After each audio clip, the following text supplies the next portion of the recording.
अस्सलाम वालेकुम नाज़रीन, मैं हूं ज़फ़र खान। 7 हेड न्यूज़ में आपका इस्तकबाल है।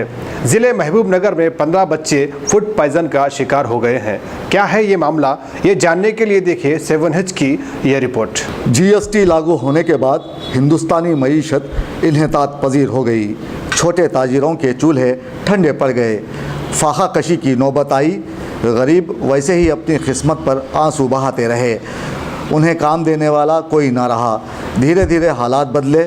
लोगों ने जानबूझकर अपनी गलती छुपाने के लिए खुद पर हो चुके जुल्म को सहते रहे। ऐसे में भूख से बिलखते बच्चे जो महबूब नगर के मुतवत्तिन हैं, न जाने रास्तों में पड़े जंगली पौधों के कौन से पत्ते खा लिए पता नहीं, और अब फूड पॉइज़न का शिकार हैं, जिन्हें दवाखाने मुंतकिल कर दिया गया है। और डॉक्टर्स का कहना है कि अब ये बच्चे तेज़ी से रूबे सेहत हो रहे हैं।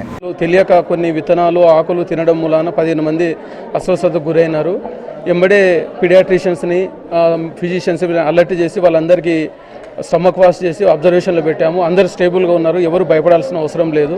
చిన్నారుల పరిస్థితి ప్రస్తుతం బాగుంది. అయితే ఈ పాయిజనింగ్ కేసెస్లో మనం ఇప్పుడు బాగుందని చెప్పి వాళ్ళని నిర్లక్ష్యం చేయలేము. కనీసం 24 గంటల అబ్జర్వేషన్లో పెట్టి వాళ్ళు ఏదైతే తిన్నారో అది మొత్తం శరీరంలో నుంచి రక్తం నుంచి పోయేంత వరకు అబ్జర్వేషన్లో ఉంటారు.